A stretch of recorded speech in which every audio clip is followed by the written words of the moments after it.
Well, the European Commission is proposing new trade sanctions targeting Israel over its ongoing campaign in Gaza. Now, if approved by the member states, the bloc's free trade agreement with Israel would be partially suspended. Now, Israel would lose its preferential access to the EU market and be subjected to increased tariffs. Sanctions would also apply to far-right Israeli ministers. Well, meantime, on the ground, these are the scenes from central Gaza. A caravan of people heading down the coast after fleeing Gaza City. Tens of thousands are heeding the Israeli military's warning to leave, with Israel's announced offensive to take control of the city and root out Hamas militants now in its second day. But many of the estimated 1 million Palestinians who've been living in Gaza City remain there. The IDF says it expects the operation to take several months.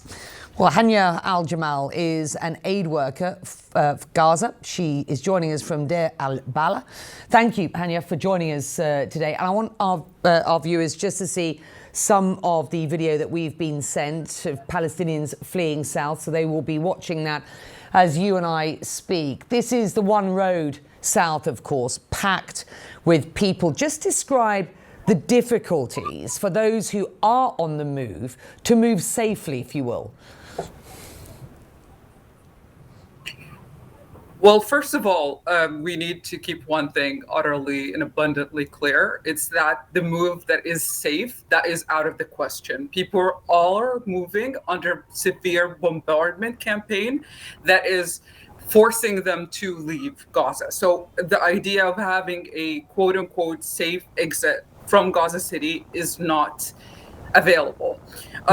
As you mentioned, there's only one route that is available for civilians to use, which is the coastal route. You can imagine the kind of congestion that would take place once the IDF made or deemed Gaza City an evacuation zone with its over 1 million population living there. So the situation is incredibly difficult. As of the 22nd of August, Gaza City was declared a famine zone with abundant proof for that. So this hunger-stricken city with over 1 million people living in it in makeshift shelters have been under incredibly difficult bombardment campaign that have exacerbated on the 15th of this month and have been forced to move under incredibly difficult circumstances. We're talking about logistics. The ability to move is not possible. We're talking about the financial cost. For a person to be able to move with little belongings they have left from north to the south or middle areas, it costs around $1,200. Apparently, that's not an amount of money that a lot of people have. So a lot of people who have disability or financial impairment are unable to move. So they are forced to withstand the situation, and they're forced to live under severe bombardment. Hania, are you hearing from Palestinians who are actually choosing to stay in Gaza City? And what are they telling you that they're bracing for at this point?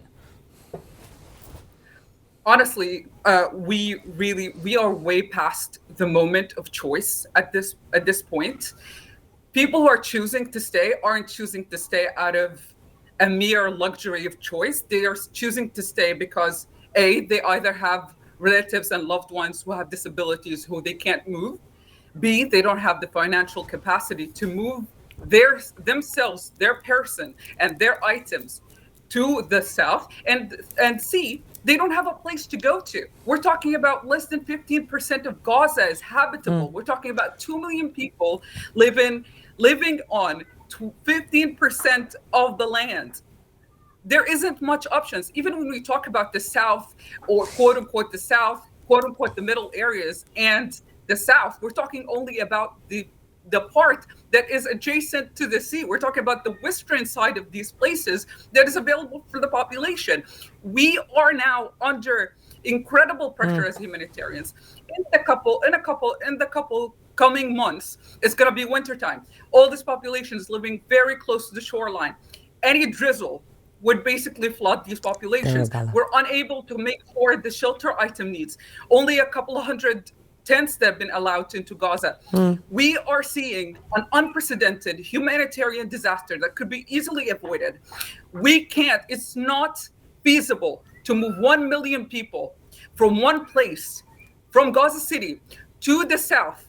There's logistically impossible for people to find space without allowing us as humanitarian agencies to bring shelter items. Only 3 humanitarian organizations have the clearances to bring shelter items. And when they tried, there were 18 denials because it was allocated for the south, for the north. Hania, understood. Hania, let me show our viewers the tents and the makeshift shelters outside your own office in Deir al-Balah. Palestinians being pushed into these smaller and smaller, quote, humanitarian zones. What are conditions like? I'm just looking at these images now, and these are just shot from your office, as I understand it. Honestly, we can't, whenever we talk about shelter items, whenever we talk about tents, we talk about humanitarian standard that needs to be upheld. We can't bring our own tents. So people resort to making their own makeshift shelters. Sometimes it's their bed sheets, sometimes it's their blankets, and they staple them together to make a shelter. Or they have tarpaulins, literal plastic sheeting, to make their own shelters. Obviously, it's hot. It gets really humid in these shelters. At the same time, Israel is destroying the remaining residential buildings in Gaza City. Over 17 multi-story buildings have been destroyed. We're talking about over 92% of Gaza's infrastructure completely destroyed. This should not keep on happening. The answer is simple. A ceasefire needs to be upheld. We need to have a permanent ceasefire right now. It's been 2 years now. We have extreme restrictions on what we're allowed to bring in. People are literally starving. They are walking on foot to cross to the south. We are unable to support them, not with enough food, not with enough water, not with enough shelter items. They don't have literal place to stay on. People have to literally rent a spot so that they can set up their ragged rents on. This is a situation that should not be allowed. It's absolutely, it's way past the point where it's becoming ridiculous right now that this is happening. Sorry. And it's good to have you on. Thank you very much indeed. No, I understand you're emotional, and it's good to have you on because your perspective is so important. And as you and I know perfectly well, at this moment, there is no sign of a ceasefire, of course, because we're not even at a point where these mediated talks are ongoing at this point. Meantime, Israel says that it has started its ground incursion in Gaza City and says that this could go on for a couple of months until, as they suggest, they rout out what they say are the 3,000 Hamas militants who are there. For the time being, I'm going to leave it there. We thank you very much indeed for your perspective and your insight today. Thank you.